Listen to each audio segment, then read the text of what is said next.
Hey friend, maybe today you feel lost. Like a sheep without a shepherd.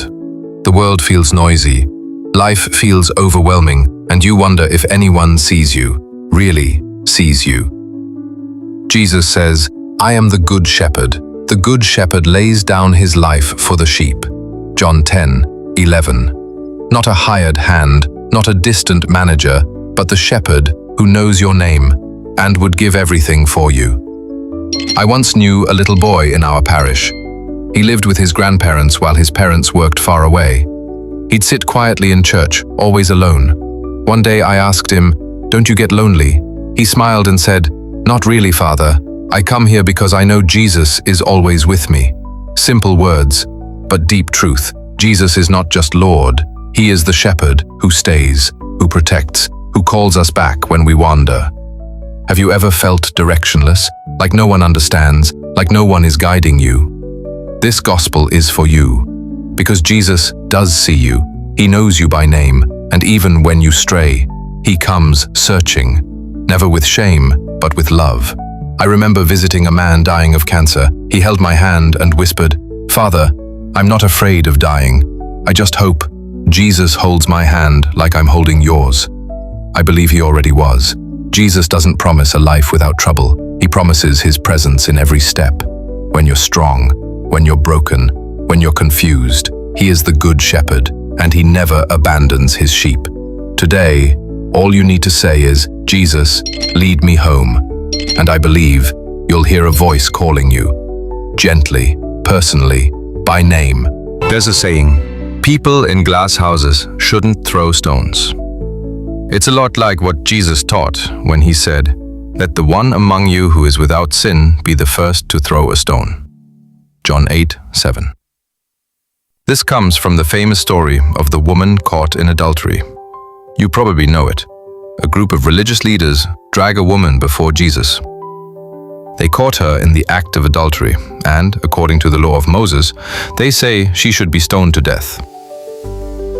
They're trying to trap Jesus into either contradicting the law or seeming merciless. Jesus doesn't take the bait. He simply bends down and starts writing on the ground with his finger. When they keep demanding an answer, he straightens up and gives that brilliant response. "Whichever one of you has no sin, go ahead, throw the first stone." One by one, the accusers silently walk away, the oldest ones first. Eventually, only Jesus is left with the woman. He tells her, "I do not condemn you either. Go and sin no more." It's such a powerful scene. Those men were so eager to condemn someone else, but Jesus made them examine their own hearts first. He didn't say the woman was innocent or that adultery is okay. He simply pointed out that none of her accusers were qualified to judge her, because they all had sin in their lives too. The lesson here isn't that sin isn't serious, it's that we're not in a position to throw stones as if we're perfect. Jesus wants us to be humble and aware of our own failings before we rush to judgment on others. Have you ever been quick to throw stones at someone? I confess, I have. I remember a young man in our parish who had a bad reputation for being lazy and getting into trouble. Later, he volunteered to help with a church project. My first thought was skepticism. Oh boy, he probably won't stick with it. This is a waste of time. But then, Jesus' teaching tugged at my heart. Who was I to judge him without giving him a chance? I caught myself and chose to trust him with a small responsibility. To my surprise, that young man not only followed through, he became one of our most dedicated volunteers. Over time, I saw his attitude and life transform. He even became a mentor to other kids. Looking back, I almost threw a stone of judgment that could have pushed him away.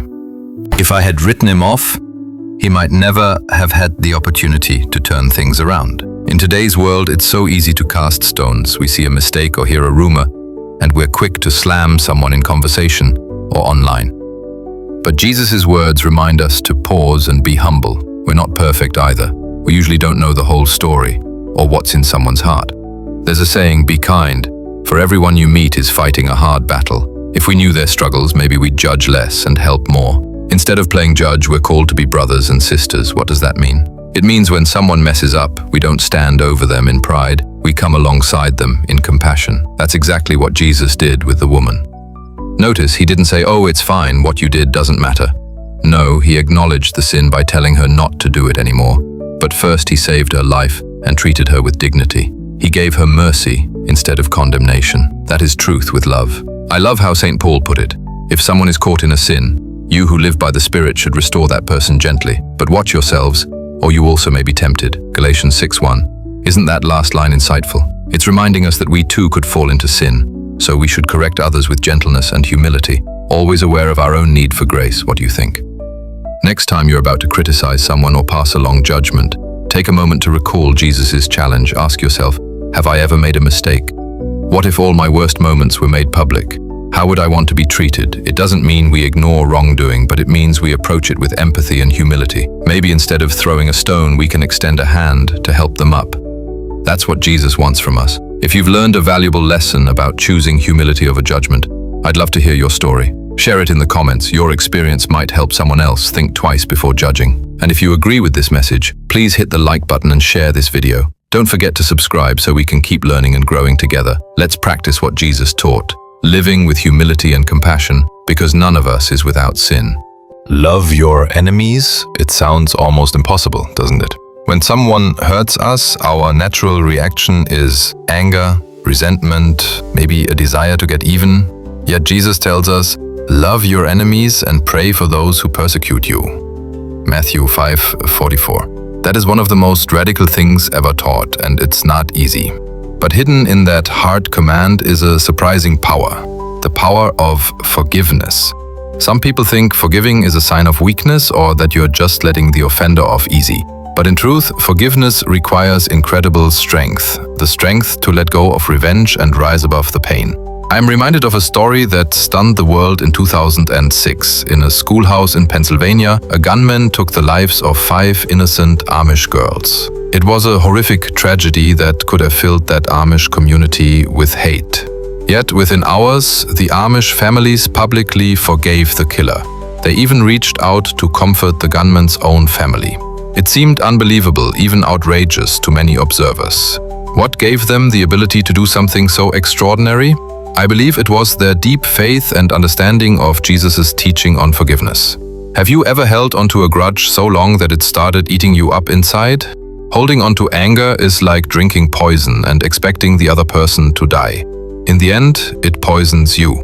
Modern psychology actually confirms that forgiveness can lead to lower stress, anxiety, and depression, and even improve our physical health. So forgiveness isn't just about freeing the other person, it's about freeing yourself from the prison of bitterness. Of course, forgiving someone doesn't mean that what they did was okay or that you have to be close with them again. Forgiveness is releasing your heart from the burden of vengeance. When Jesus says, pray for those who mistreat you, it's a way of handing over the judgment to God so your heart can heal. This often takes time and God's grace, especially if the wound is deep. But bit by bit, praying for your enemy changes you, and sometimes it even changes the other person. Let me share a personal story. Many years ago, I was betrayed by a close friend in a business deal. He deceived me, and I lost a lot of money.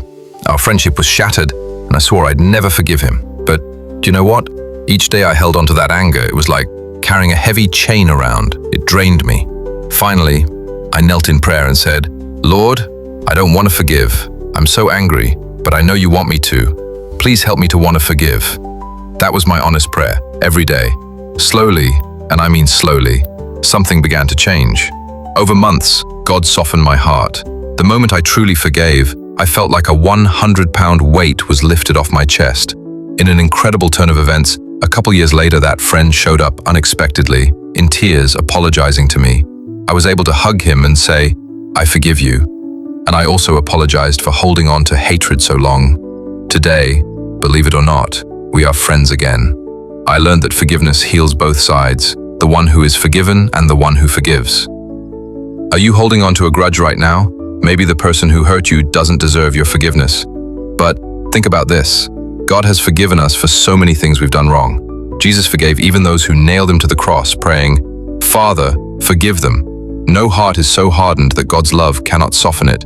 We can start by praying for our enemies, asking God to bless them. You might not feel forgiving today. That's okay. Just start with the prayer. In time, I believe God will do the work in your heart. One day you might wake up and realize the anger has melted away and the wound has scarred over. That is true strength, the strength of forgiveness born from the love of God. If you have ever experienced the power of forgiveness in your life, I invite you to share your story in the comments. Your testimony might give hope to someone struggling with bitterness. And if you found this video meaningful, please hit the like button and share it with someone who might need it. Don't forget to subscribe to our channel for more. Together, let's learn to love as Jesus loves, even our enemies. Have you ever felt like your faith is just too small to make a difference? If so, Jesus' words, "Your faith has saved you," Luke 8:48, are meant for you. He spoke this to a woman who had only a tiny shred of faith, yet it led to something miraculous. Let me set the scene. Jesus was on his way to heal Jairus' daughter, and a huge crowd was pressing around him. In that crowd was a woman who had been bleeding for 12 years. She had spent all she had on doctors and nothing worked. But she had heard about Jesus. She believed that if she could just touch the edge of his cloak, even that would be enough to heal her. Imagine this. Amidst the noise and jostling of the crowd, this weak, sick woman musters every ounce of strength. She doesn't want to stop Jesus or make a scene. She inches forward, reaches out trembling fingers, and manages to brush the fringe of his robe. In that instant, she feels in her body that she's been healed. Jesus stops and asks, "Who touched me?" Finally, the woman comes forward, fearing and trembling, and confesses. And Jesus says to her in a gentle voice, "Daughter, your faith has made you well. Go in peace."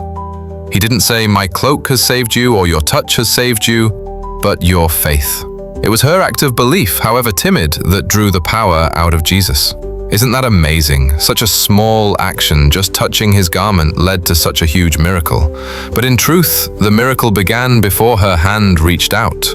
It began in her heart when she decided to trust that Jesus cared enough and was powerful enough to help her.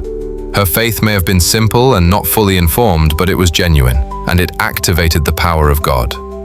In our lives, sometimes all we can do is whisper, "God, I trust you," even when everything is falling apart, and God treasures that more than we know. A member of my congregation told me that when he hit rock bottom, he was ill, out of work, finances strained. All he could pray was, "Lord, I put everything in your hands." That was it. Just a one-sentence prayer, a mustard seed of faith. But through that small act of surrender, he said he found an unexplainable peace. Over time, his situation turned around. His health improved. He found a new job.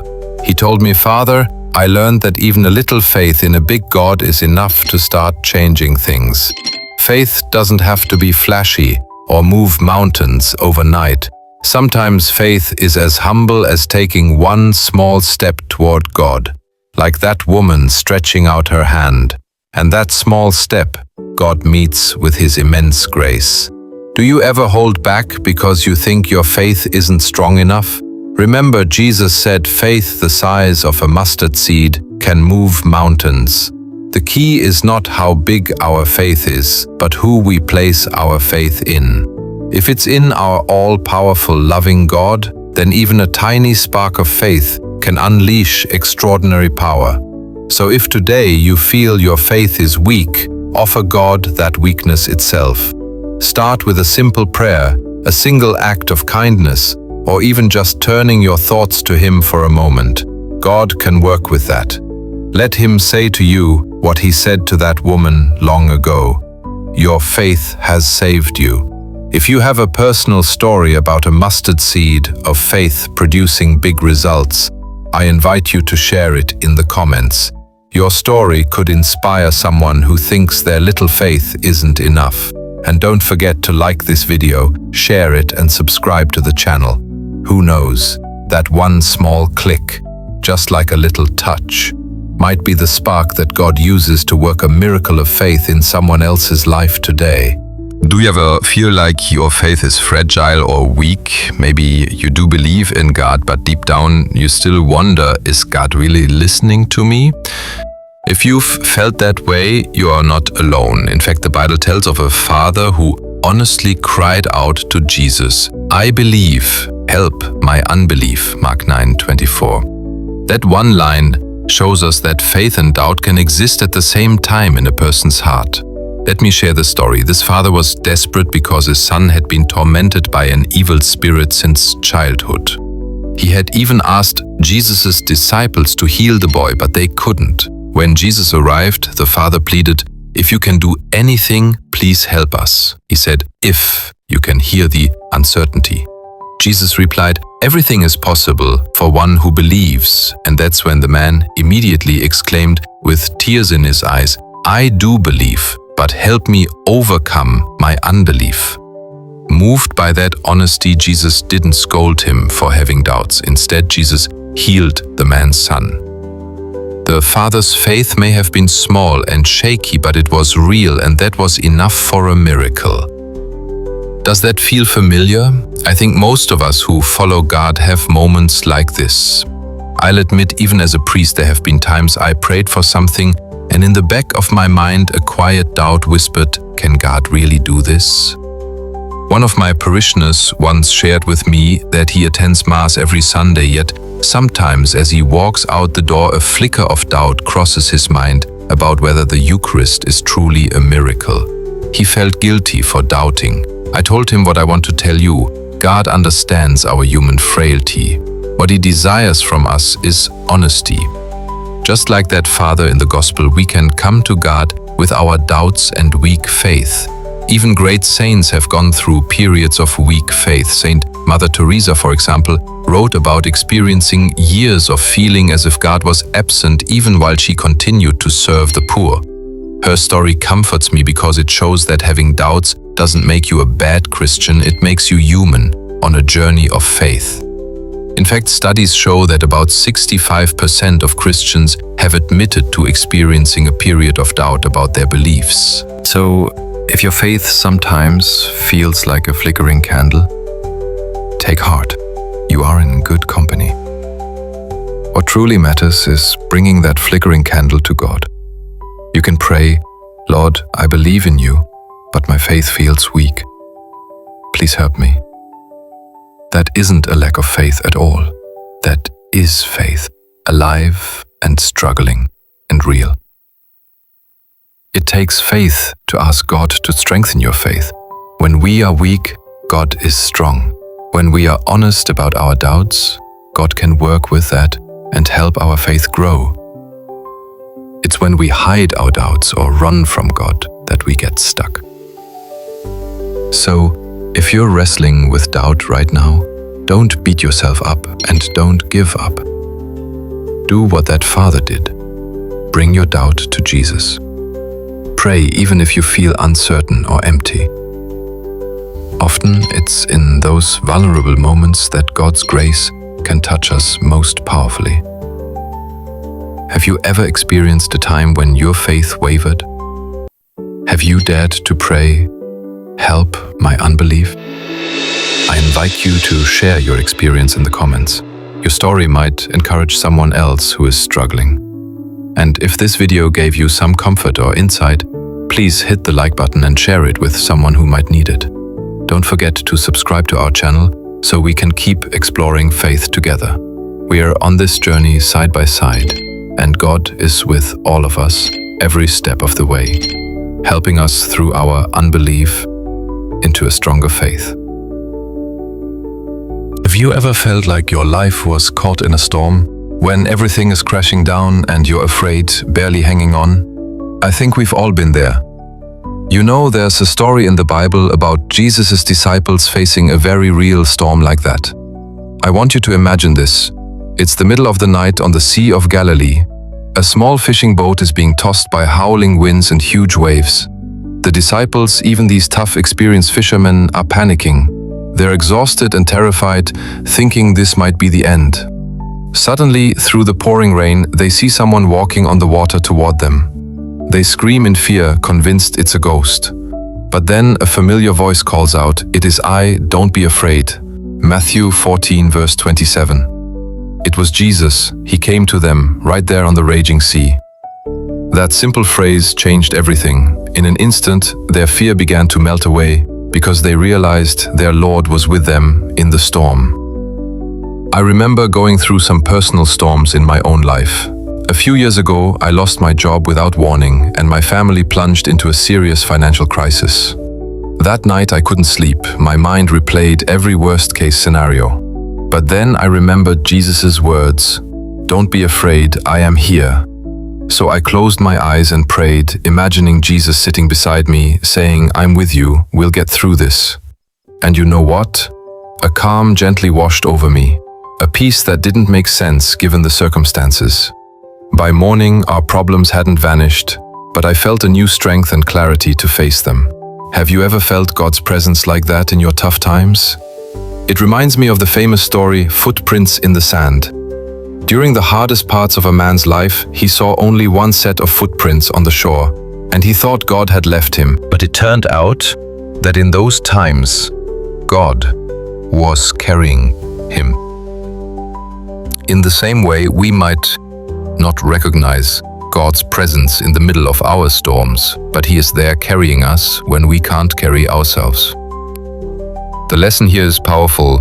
No matter how fierce the storm, God is with you. Jesus never promised that life would be free of storms, but He promised that He will be with us always, even to the end of the age. Knowing that, we can let faith start to replace our fear. So the next time you find yourself in a life storm, whether it's a job loss, an illness, or any crisis, remember that you are not alone. Listen for that gentle voice. "It's me, I'm here, don't be afraid." Let me ask you, what storm are you facing right now? Are you willing to invite God into it and trust that He is by your side through it all? One of my parishioners once told me that in his darkest hour, when he finally cried out to God, he suddenly felt as if a strong hand was holding him up. How about you? Feel free to share your story or thoughts in the comments. I'd truly love to hear from you. And if this message spoke to your heart today, please hit the like button, share this video with someone who might need encouragement, and subscribe to our channel. Let's continue to live out God's word together. With Him we can weather any storm that life throws at us. God bless you.